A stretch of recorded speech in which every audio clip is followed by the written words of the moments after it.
Like that one. Did you like that? I liked that a lot. That That got sounds me like pumped up. intro music to a low budget Netflix movie.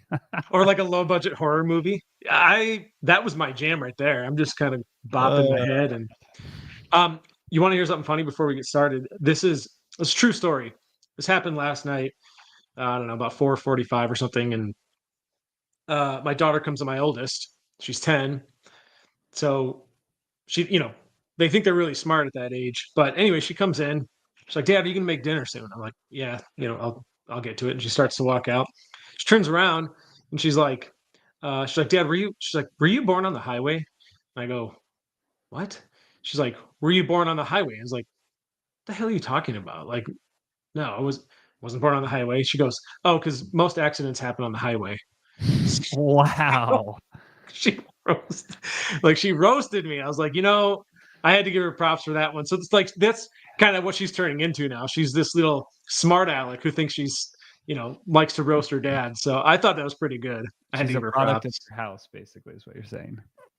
Something. She's a product of something. So you wait till your little man is old enough to start thinking his old man ain't cool and he starts roasting you. How is the little guy, by the way? Wait, was your wife back at she's not back at work yet. That's coming up soon, right? Next week. Yeah. Is okay. But little man's good. He's good. He's starting to like giggle and laugh and stuff. So I he's love pretty that. cute. Yeah, I love it. Well, His let's get hair's on with it. finally growing back. Like he's finally getting a little bit of hair back. So he's not Not a yeah, so lot. he's not Just bald. a little bit. Just a little bit of hair. Oh yeah. Yeah, you can see that it's like a 5 o'clock shadow on his head. Yep. That's cool, man. Well, we've got a good episode for you guys today. This one is near and dear to my heart because I like to eat food and nobody likes dieting.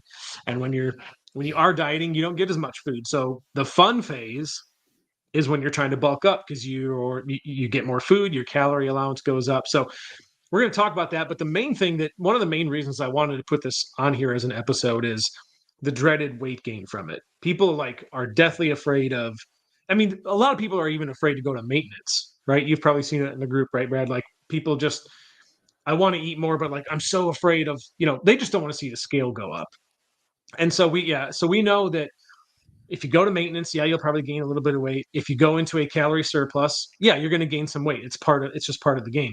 But you don't really have to be scared of it because there are ways to manage it. There are ways to minimize it. And there are some best practices that we're going to go through that basically highlight those things. How can I minimize it? How can I avoid gaining too much? And in the end, I think you'll find out that you feel better, you end up looking better, you have more energy, eating more food is just more enjoyable. So that's what we're going to dive into, and hopefully help you guys out today and put your minds at ease.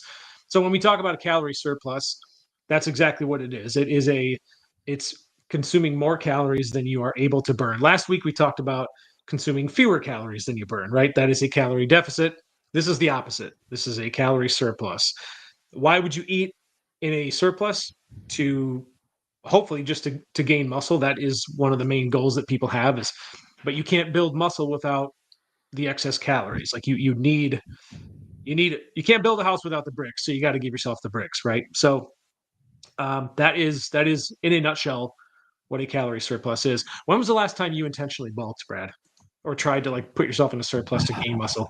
Every day since 2011 and very unsuccessfully, basically. I mean, so it's really interesting. Like,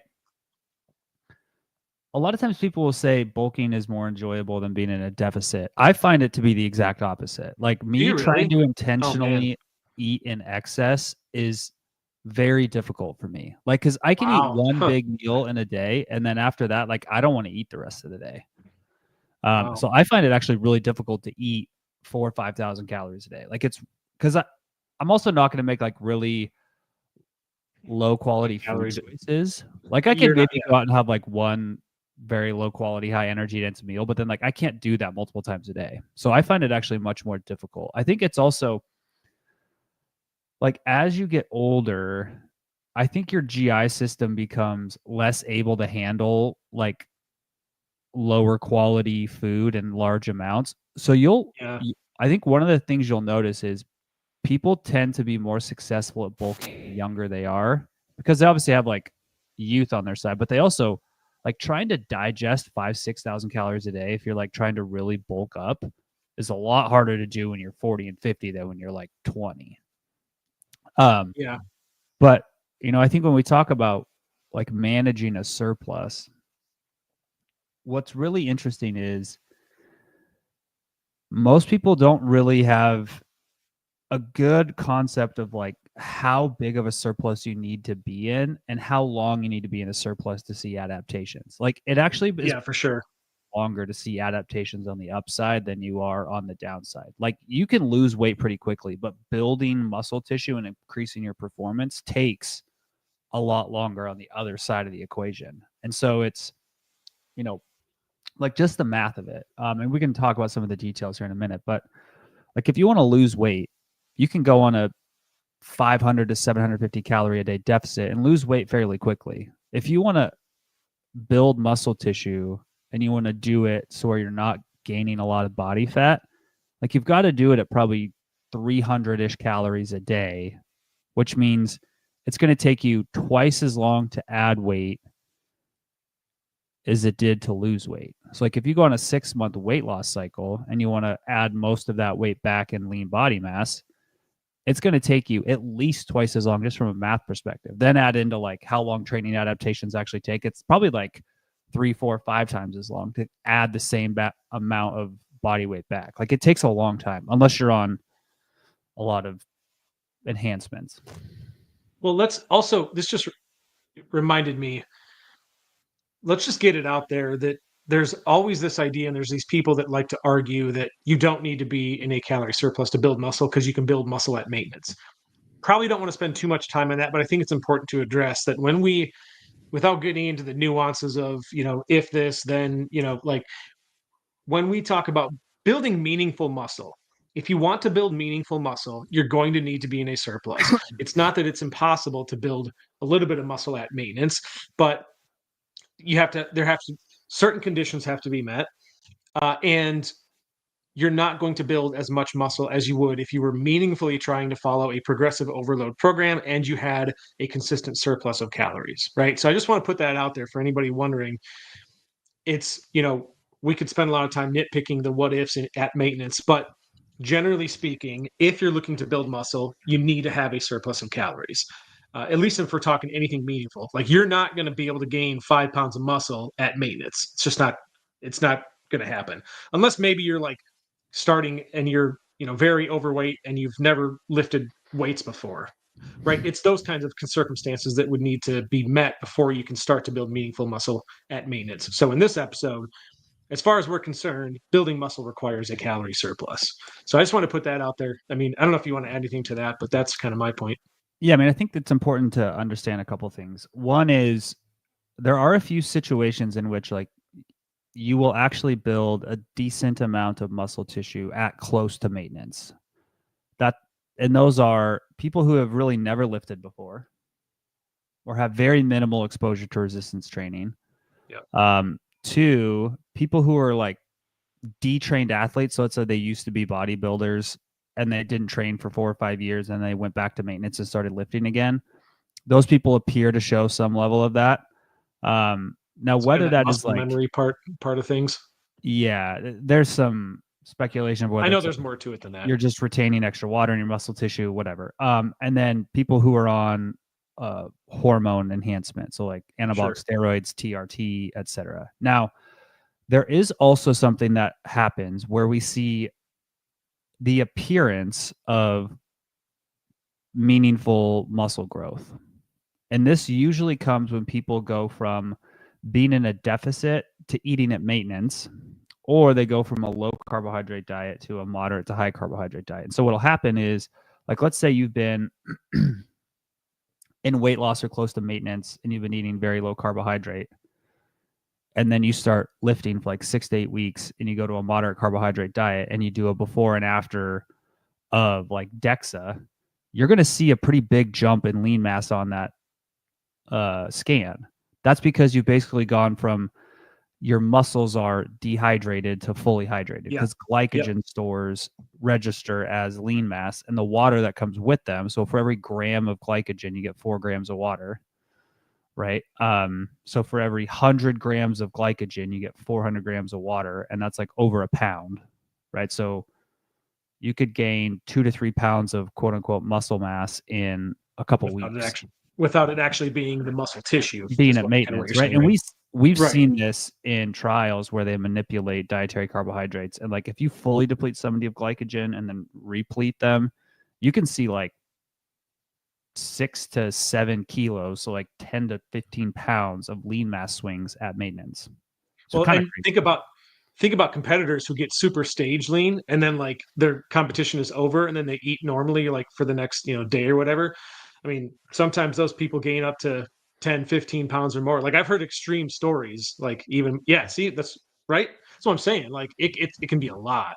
30 billion pounds. Yeah. So I wanted to, excuse me.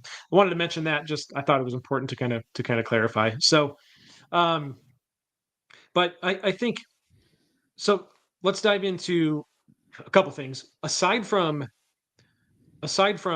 building muscle, what might be some other reasons you'd want to purposely put yourself into a calorie surplus? One, obviously, if you're intentionally trying to gain body weight. Two, if you have an increased train load, so you're trying to do a lot more work, and you need to recover. Three, if you're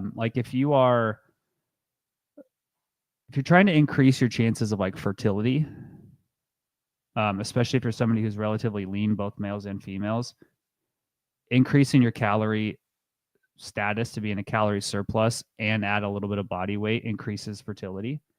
That is really interesting. I thought it was the opposite because for some reason, well, it's kind of a U-shaped curve, right? Like if you are, so there's too much you can get right. Okay. If you have a low if you have a low body comp, like women who are like 14 to 18% generally will have lower fertility rates than women who are like 20 to 30%. Like that's just the way our hormones work. So that's some situations. People who are like preparing for like big physical events, like people who are going to go run ultra marathons, people who are going to go like big hiking excursions for weeks at a time, people prepping for like special forces selection. Like there's a whole lot of reasons why people would be on a calorie surplus.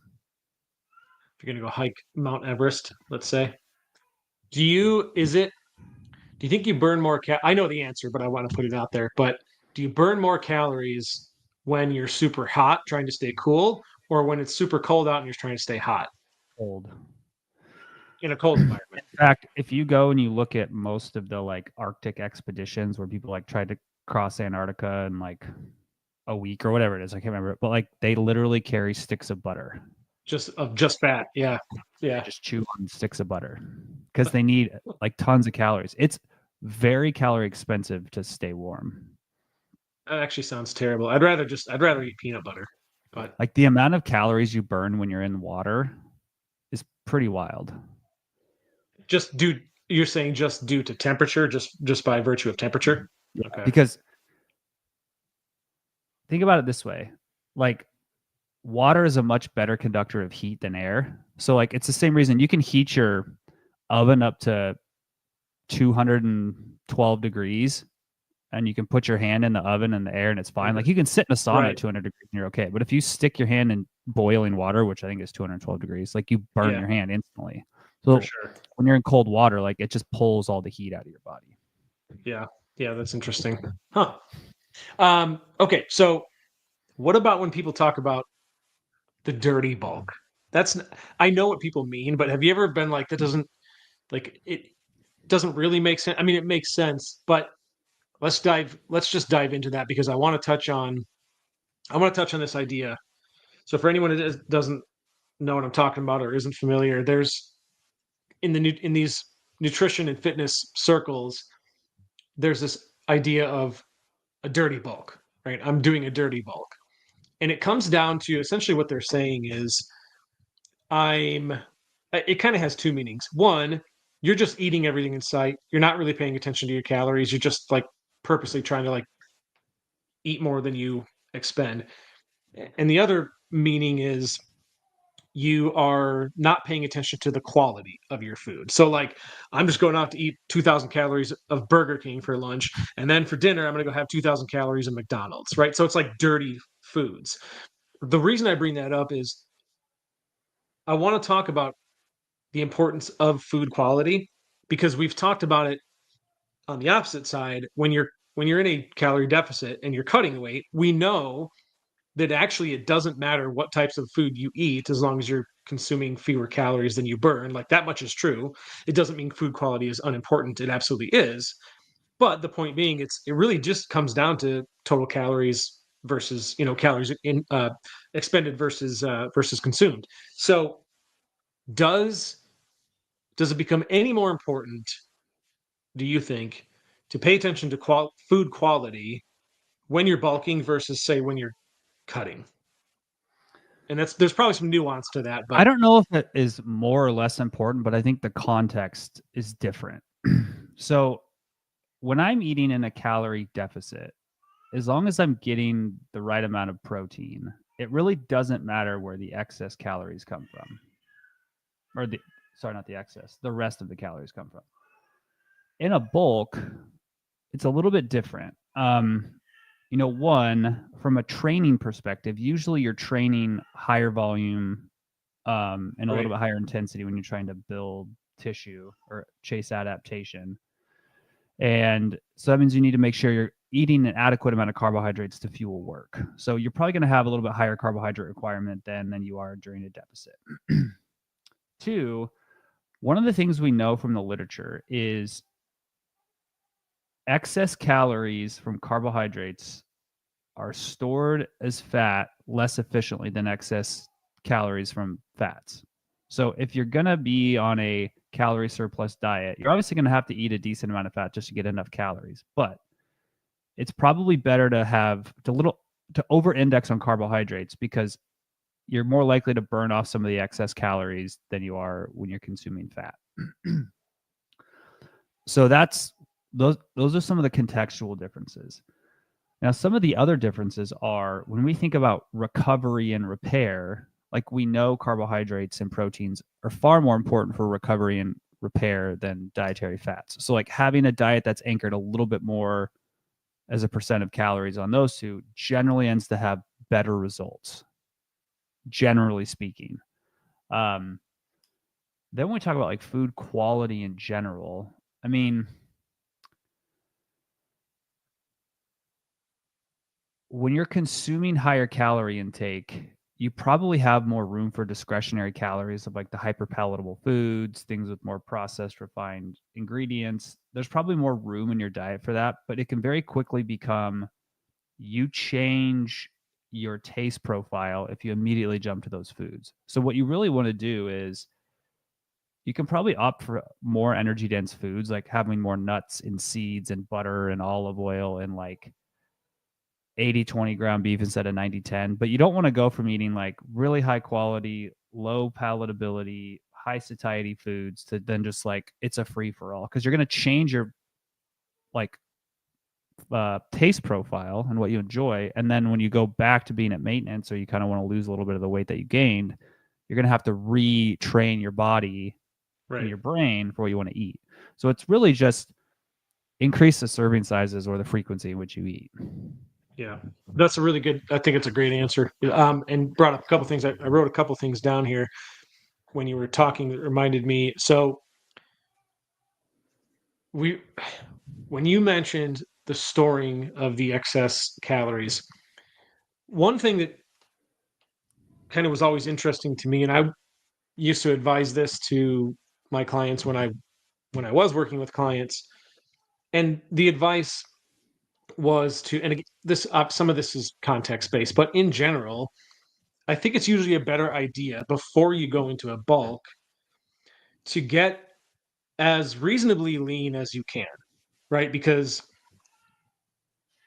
my understanding, and I don't know if there's been new science that has disproven this or said otherwise, so you can correct me if I'm wrong, but the leaner you are when you go into a bulk, true or false, calorie partitioning becomes more favorable. By that I mean, if you're leaner and your training is really on point, will some of those excess calories go toward muscle building as opposed to being stored as fat, right? Like can you influence that a little bit just by simply being leaner when you start? So I might have to pull this up real quick, but I think the answer is actually the opposite. Really? I would I not have think thought that. I have to go confirm this, but I think in the overfeeding studies, when we overfeed people, especially carbohydrates, lean people tend to store carbohydrates less as fat than uh, the people who have obesity. I'm going to see if I can find, because I just did something on this. This is how much stuff I just randomly do in a day. But I can't remember what I did. That surprises me. Yeah, I'll have to find it, but that is kind of how that works. Give me a minute to look this up. But yeah, because there's been studies where they've taken lean people and people who have obesity and overfed them carbohydrates and dietary fats and looked at how much is stored versus oxidized. So I'm gonna. I just would have thought, because when you're leaner, you're typically more insulin sensitive, right? And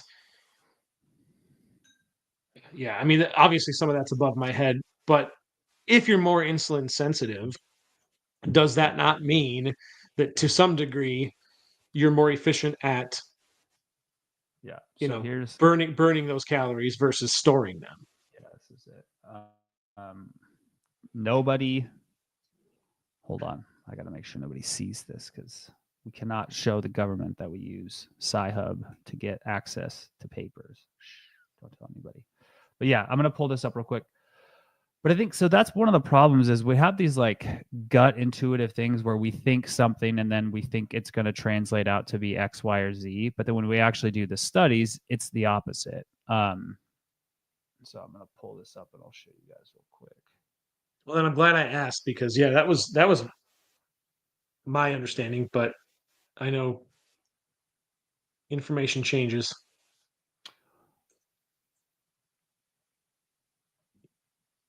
Information changes, but the truth doesn't. Yes.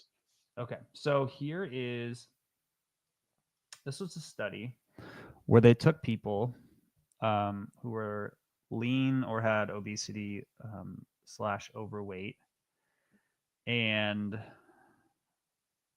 then they tracked how much of the excess calories went to like de novo lipogenesis, so basically being stored as or being created as fat versus were oxidized basically. Are you trying to share your screen? Yeah, I'm just pulling it up right now. Okay. So here is whole body de novo lipogenesis over 5 hours after glucose ingestion. So basically giving people carbohydrates, overfeeding them, right? What we see is it's substantially less. Like we're talking half. Now, this is still a very small amount. Like we're talking, this is grams in 5 hours. Like de novo lipogenesis is really small for us in general. But if you look at this is what happens. So now, this is what's interesting. If we look at glucose disposal and how much is oxidized versus turned into glycogen synthesis versus converted to de novo lipogenesis. So when we overfeed people, they tend to oxidize a little bit more of the glucose. They convert less to glycogen, and they convert more to fat. People who have overweight or obesity, they oxidize about the same amount of carbohydrates, but they convert more to glycogen, and they convert less to fat. Did this take into account? Yeah. Do we know if this was only just overfeeding, or do we know anything about these people's training? Well, so this is purely just looking at what's happening in a feeding setting, right? Okay, gotcha. It's really hard to run these studies of like exercise, no exercise. Just gotcha. This group sizes get really difficult. But that's kind of what we see. So The reason it's probably more beneficial to go into some sort of purposeful weight gain period while you're lean is it's much easier visually to commit to it longer term. Like if you already are kind of on the edge of being uncomfortable with your body composition, and then you go and add 2 to 3% body fat while you're trying to build muscle tissue, you're much less likely to commit to the process for 6 to 12 months. You're probably going to be like, oh crap, I'm going to just pull the brakes because I don't like where this is going. Right now, if you're like 6, 8, 10%, and you go to 8, 10, 12%, like maybe you aren't stage ready, but you just like don't care that much. Yeah. So it's more of a mental thing than it's like a biochemical physiology thing.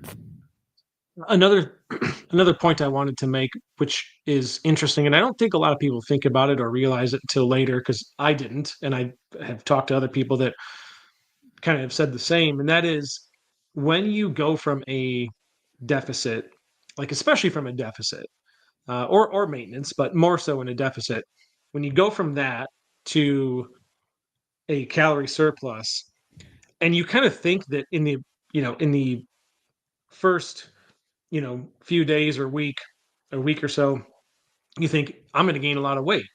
But what's interesting to me is, yes, you do gain some weight, but when you increase your calories, your calorie intake, you feel better, you move more, your energy levels go up. And when those things happen, like when you feel more energetic and you can do more, your calorie expenditure goes up. So what's interesting to me is if here's your deficit and you increase your calories to here, it's not like you're going from down here to up here. It's sort of like you kind of both, the gap just closes between, because you're expending more calories, right? So just by eating more and being more energetic, your expenditure goes up. And so that what you thought was a surplus of, let's say, 300 calories is maybe by the end of the day only a surplus of 200. I'm just throwing out examples here because your energy levels and your expenditure actually goes up. So just, you may not gain weight as quickly or gain as much fat as you thought with a certain calorie surplus number, just because you got to remember you're not going to be as lethargic, or you're going to have more energy in a fed state than you are in your deficit. So you end up moving more, you end up fidgeting more, you have more energy for things, and just, yeah, you just burn more. So kind of wanted to put that out there too. I just don't think it's something we think about. So you might be afraid, oh gosh, I'm going to gain a bunch of weight on this many calories, but actually it may not be as much as you think, because now you're burning more of those surplus of calories as well, right? Yeah, so there's a few pieces that I want to unpack and actually show people the data on this, because I think this is important. One is what you said about when you go to being in a calorie surplus, your energy expenditure goes up. Yeah. And also, when you go from being in a deficit to being in a surplus, you go from being in a glycogen depleted state to a glycogen full state. And I want to show you what that data can look like, because this gives you a good like conceptual understanding. So this was a study done back in 1995. So this is 30 years old. So we've known these type of things for about 30 years. And what we see is, no, Gemma, I don't want you to summarize this. When we took people who were either lean, didn't have obesity, or had obesity, and we put them on a calorie surplus to where they had to gain 10% of their body weight. So this is a meaningful amount of weight gain, right? This is 20 pounds. Like if you were to take a 200-pound person or a 150-pound person, this is 15 to 20 pounds. Their energy expenditure increased by about 500 calories a day to try to offset the caloric increase. And if you notice, most of that, actually, I think it was more like 600 and something.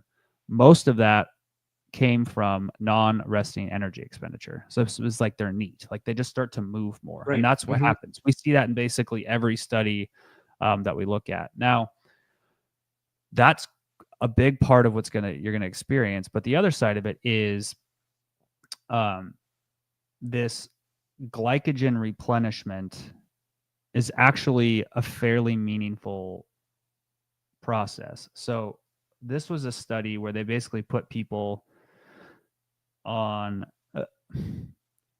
the goal of this study was to show that ketogenic diets basically are the best things in sliced bread for body composition. But what they actually did was they put people on a ketogenic diet, so very low carb diet, which for most people, when you're in a pretty big calorie deficit, they end up like de facto being low carbohydrate diets. Like you're consuming 100 to 150 grams of carbohydrates a day, which is for most people considered a low carbohydrate diet. And then what they did was they refed those people on week 10. So they basically gave them a high carbohydrate diet for a week, which is basically what happened. Like, let's say, Dylan, you went from eating 1,500 calories a day in a deficit to 2,200 calories a day at maintenance. And most of those would probably come from carbohydrates and a little bit from fat. Like, that's just generally how you change your diet. So you basically would do a carbohydrate refeed. They gained 3 kilos, 3.5 kilos, so almost 7 pounds of lean body mass during that week, all from carbohydrate basically refeeding. So when you go from being in a deficit to maintenance, in a week, you can gain 5 to 7 scale pounds, but that's not body fat. It's lean body mass, quote unquote. And you're going to look way better at the end of that week. But like people need to mentally understand that process, right? It's the same thing of what happens. Like if you weigh a competitor the day before they step on stage, and then sometimes the day on stage, they are carrying more body weight because they've manipulated water and glycogen to store as much stuff in their muscles and pull in as much water so they look great. Like that's just how the body works. Yeah. Do we know how calorically expensive glycogen is? What do you mean? It's 4 grams, 4 kilos. No, but gram. Like, yeah, maybe a better way to ask is like, if you add, let's just say 5 pounds of glycogen, okay, now your overall mass goes up.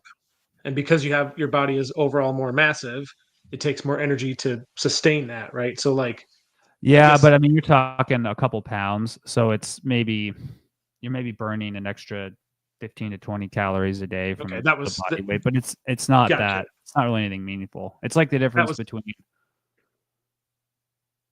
it's kind of the same with muscle, right? Like I think the amount of like 1 pound of muscle, how many more calories you burn by adding 1 pound of muscle is also quite minimal, from less than we think actually. It's something like, I don't know, like maybe an extra 30 calories or something per pound of muscle. I can't remember what it is, but kind of along those same lines, it used to be thought that for every pound of muscle that you added, your resting calorie expenditure just went way up. Turns out that's not the case, and it's actually pretty negligible. Yeah, I mean, it's not that it doesn't matter, but it's not like you're gonna be able to substantially change how many calories a day you consume. Right. Let's dive into best practices for when you're in a calorie surplus, because I want to get to the part for people where, it's, if you're thinking about doing this, okay, how do I do exactly some of the things we've talked about, avoiding the dreaded weight gain? So what are some best practices? Again, knowing that not all of this is you're going to gain weight, but understand that it doesn't mean it's all fat gain. So I think the first recommendation, I'll just take the first two. This would be my recommendation. You can add whatever you want to, or dive into those, or add additional suggestions. But I think two things.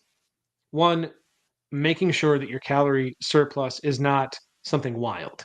I mean, if you want to be conservative, aim for maybe a 200 to 300 calorie surplus, right? Above maintenance. So if you burn 2,000 calories a day to stay where you're at, a surplus for you would be 2,200 to 2,300 calories. That's pretty conservative. Your weight's not going to skyrocket. You're not going to add a bunch of fat. So one is making sure that your calorie surplus is reasonable, and two, making sure that you have a good resistance training program. So what does that mean? Well, make sure that you don't have to like drastically revise what you're doing, but just make sure that your activity level doesn't drop. Keep exercising, keep lifting. Make sure that you're following a program that follows progressive overload. In other words, trying to do more of something than you did last time. And that could be, if I bench pressed 200 pounds for 3 sets of 10, maybe the next time I try to do 3 sets of 10 at 205, so on and so forth. So that way you're giving your body, you're signaling to your muscles, I have a reason to grow and I have a reason to pull those extra calories in to build muscle. Those would be my two recommendations. So I don't know if there's anything else you want to add or dive into some of that. Maybe we can unpack some of those things. Yeah. So we published a paper, a group of authors and I, a few years ago. Yeah, this is probably 5-6 years ago now, where we kind of looked at the literature and said, okay, what is the energy surplus that's required to build muscle tissue to a meaningful degree while also minimizing body fat gain? Was And this one that you did with Trexler by chance? Or is this? no, I don't think Oh, Eric. okay. I was just. I don't I think wonder. Eric I may have. that. Okay. I don't know No, if I've seen it, but Eric wasn't on that one. okay. Yeah, I was just curious. Let me just double check. No, he wasn't on that one. Eric Helms was, but not Eric Trexler. Okay. So, and we basically kind of determined that about 300 calories a day is probably the sweet spot.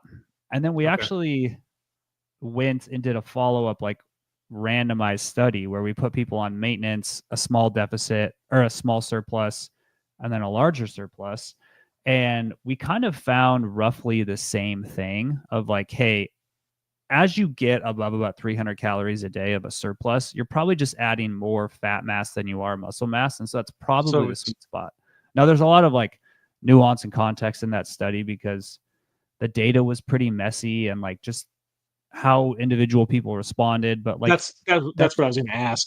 That's generally what we tend to see is like, hey, anything over about 300 calories a day, you probably have to be training super, super hard. And you probably have to have an awesome hormonal profile to maximize muscle gain. And by that, I mean, you probably need to be on external help.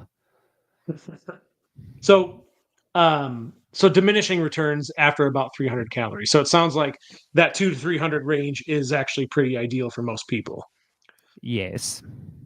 Did you guys, when you did this, was that just with like what kind of population was this with? Was it everybody? Was it? These were kind of like young-ish people who had like a decent history of training, but weren't like full-blown, bodybuilders. It was done in New Zealand, so that was the population. I can pull up the actual population. Hold on. I think you could extrapolate that to older populations as well. Like generally, it'd still be around 300, or do we know if that would change? Yeah, I mean, I would guess it's probably going to be pretty close. Okay. You're probably going to need to have higher protein intakes and things like that, but that's probably what it's going to be. Let me look at the table. These were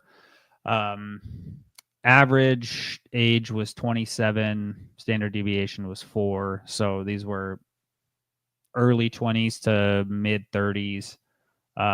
These were like normal weight people.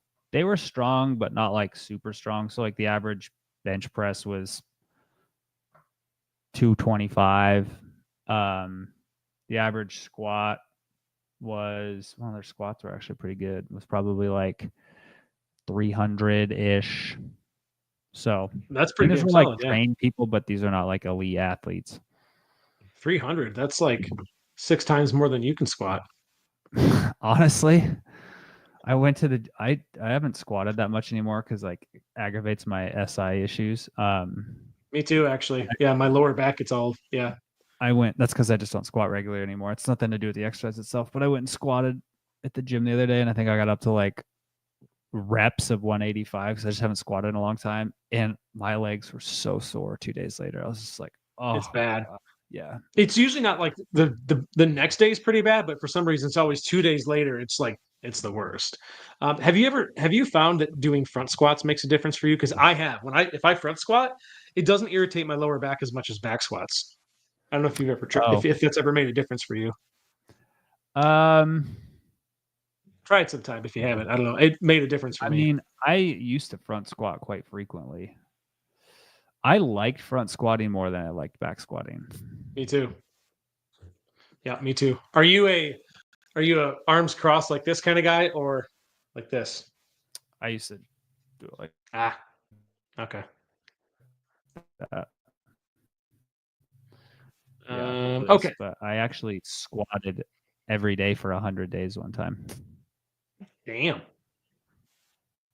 That's when Yeah, Marissa and I noticed wrote an you, right? Because article. you had. That's probably when Marissa noticed you because she's like, "Man, who's that guy with those gorgeous legs?" Wearing We'd wearing we'd dad been shorts. dating for a while at that point. She thought I was Oh, insane. yeah. I mean, I was insane, but that's fine. That's fair. Yeah. Does This is the article. God, this is so long ago.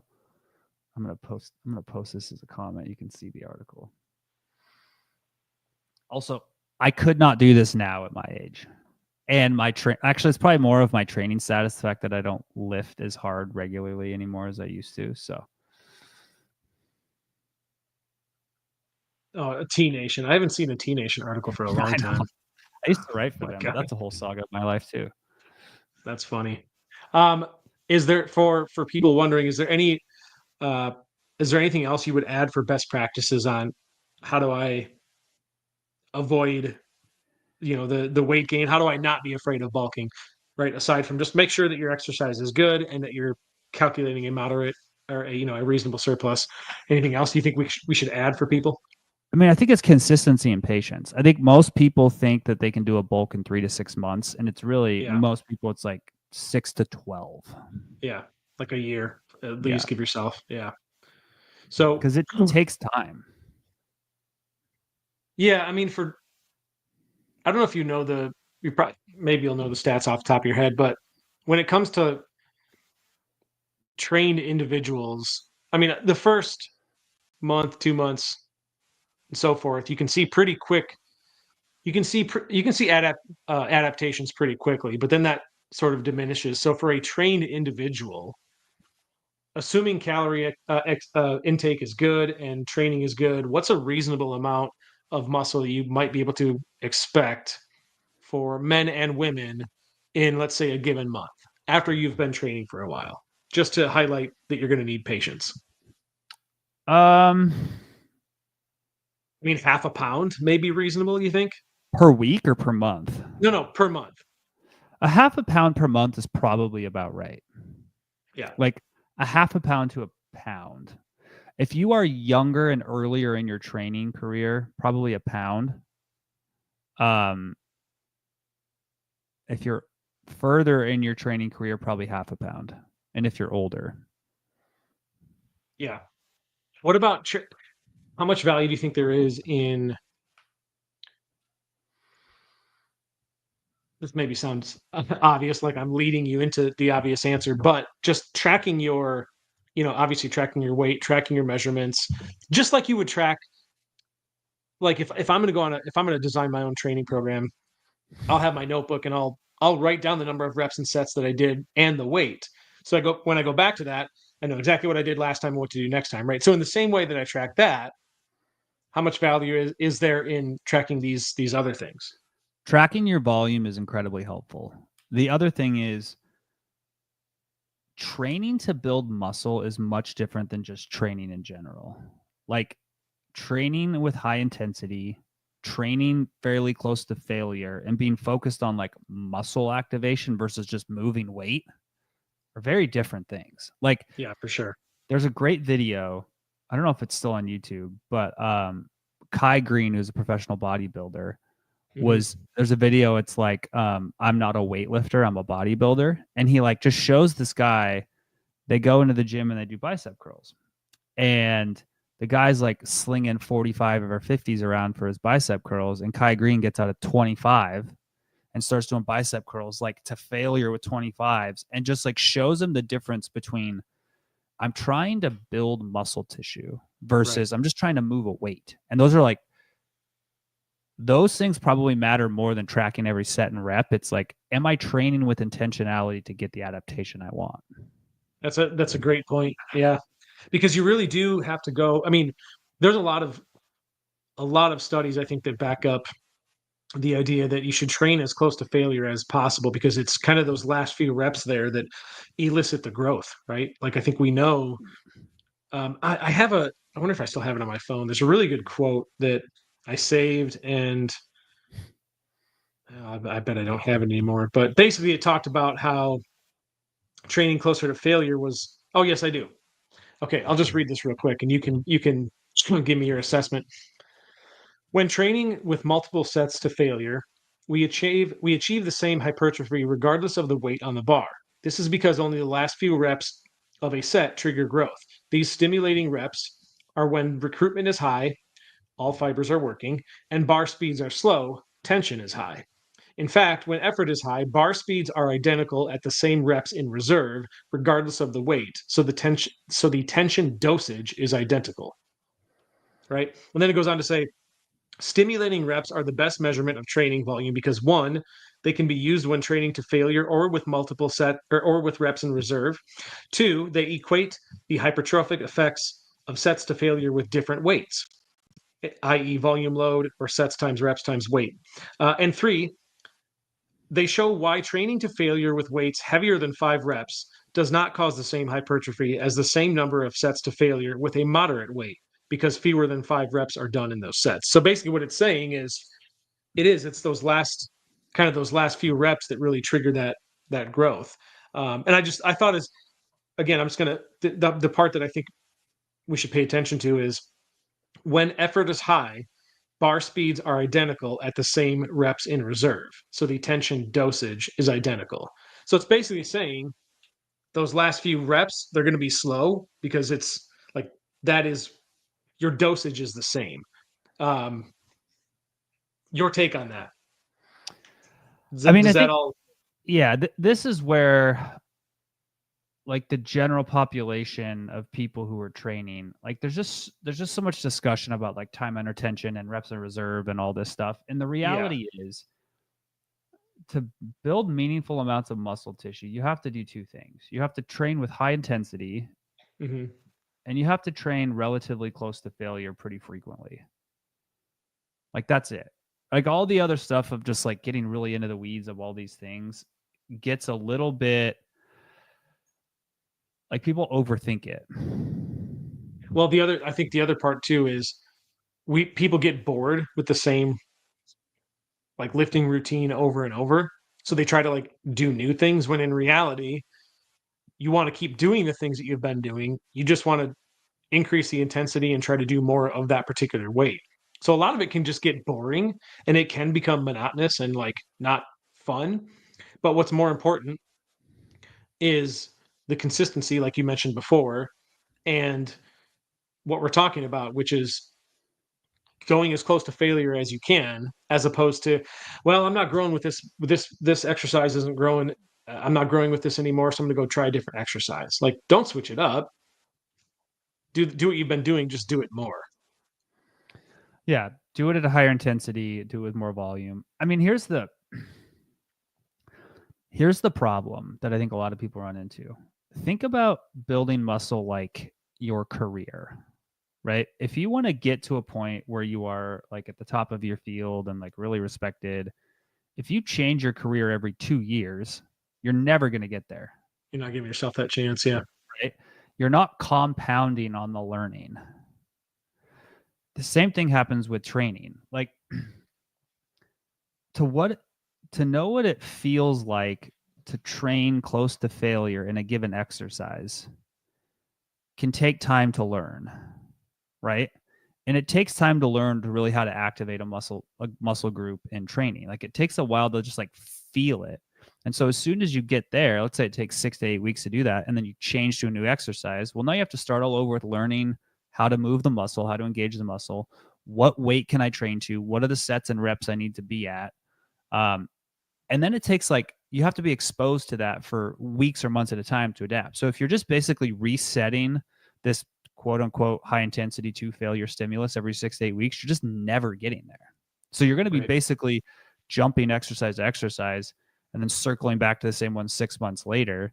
And then you're probably doing roughly the same weight because you haven't adapted to it. You're just going to spend 20 years training and like look the same. Do you ever think about how, because I mean, I'm 39, you're what, 37? So the interest, I'm like 27. I wish I was 27 again, but like I don't have the desire or the drive to work out that hard anymore to get to a point where I like if I wanted to build muscle, I'd have to do exactly what we're talking about. I'd have to really be intense with it. I'd have to go to failure. And I know how hard that is because I've done it before. My desire is like I just don't want to do that anymore. And I don't know if that's like a it's just kind of how I've gotten as I've gotten older. Like I'm just content with how I am now. But do you ever think back to when you were intense, young, hungry Brad who wanted to build muscle and was willing to go to failure all the time because you just wanted to grow your muscles and you wanted to, look bigger or whatever. I don't know. I just that's something I think about. It's like my desire is just not there anymore. I'm more interested in I just want to maintain. Like I just at this point I'm just going for like functionality and like being healthy so I can live a long life. I don't care about building muscle anymore. I'm just kind of more of maintaining it, right? So I think though, if you're not actively trying to build it at your age, you're probably not maintaining it. You're probably losing it. you think so? Because I think, in fact, I pretty much know so. Just kidding. I don't know so, but I'm guessing that's how it works. yeah, I mean, I don't know. I'm happy. I'm happy with how I look. I feel fine. I feel like I look okay.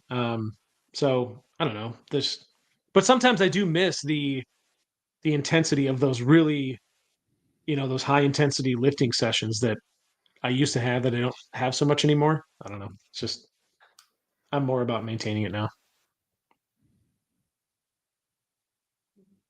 I, I Noted. can't believe I can't believe you can't relate to that. I really thought. I mean, I can. I just thought maybe I thought maybe you were on my side. Approaching our 40s, that maybe you would understand a little bit where I'm coming from, but I guess not. I just really identify with Sisyphus. Like that's who I identify as. I don't know the reference. What? I gotta look this up. I apologize to everybody on yeah. here. Oh, the guy I got. We, we're not well educated or cultured here, apparently. The dude pushing the rock up the hill, the boulder up the hill. I got it. Okay. And then every day you have to start over. I'm more of a Milo analogy guy. Yeah, but sometimes in life there's things in life that are like Milo, and there's things in life that are like Sisyphus. Yeah, that's true. Yeah. For a second, I thought you said sassafras. I was so obsessed with mythology when I was a kid. I read like every mythology book I could get my hands on. Did you like Clash of the Titans, the Clash of the Titans movies? They were okay. Well, that's good to know. I'll have to test your knowledge sometime on. I haven't read stuff mythology. since I was probably 10, so it's been 27 years. But 17 years. But it's I took a really interesting mythology class in high school. It was pretty cool. I'm gonna test your knowledge. What's really wild is like how so many of the stories are the same across. Well, no, I mean maybe they're based on real things, but they're just so similar across civilizations. Like if you go and you look at like the ancient Sumerians, and you look at like Asia, and then even if you look at like the Native Americans here in the U.S., like a lot of their creation myths are all the same. But I think the reason for that is because a lot of them are based on like real world, like scientific natural phenomena, right? Or go with me down conspiracy corner here. They were all given the same story by somebody who showed up to Earth 200,000 years ago. Yeah, that's what happened. I want to, because we got a little bit of free time here, so I had ChatGPT come up with 5 trivia questions for you regarding mythology. So we'll see. God, I'm gonna lose all of this right. Oh, of course, the first one is never mind. No, you have to ask it now. Who was condemned to push a boulder up a hill for eternity? Sisyphus. So, yeah. Okay. What is the name of the wolf destined to kill Odin during Ragnarok? Loki? Not Loki. He's the god of mischief. Fenrir. The wolf destined to kill. I should have known that. That's terrible. I'm sorry, because I actually read. Did you ever read the Animorph books as a kid? Some of them, yeah. Okay, so I was obsessed with those, and I read every single one of those. I remember the shows or movies they came out with too. And the author K.A. Applegate wrote another series after it called Everworld. Okay. And it basically is a series where these kids get sucked into Everworld, a different universe, and they like encounter all of these different gods from ancient mythology, and Fenrir the giant wolf is in one of them. Yes, I should have known that. Should have known that. You're going to get a redemption shot here. Egyptian mythology. Which god was depicted with the head of an ibis, and served as the scribe of the gods? An ibis. Well, it's not. I think that's how you pronounce it. I've actually never seen the word. It's not Anubis. Is it Osiris? Thoth. Nope. We got two more. We're making good time. Roman mythology. Which Roman goddess of the hearth and home had a group of priestesses known as the Vestal Virgins? I'm trying to think, because Greek and Roman are like so overlapping.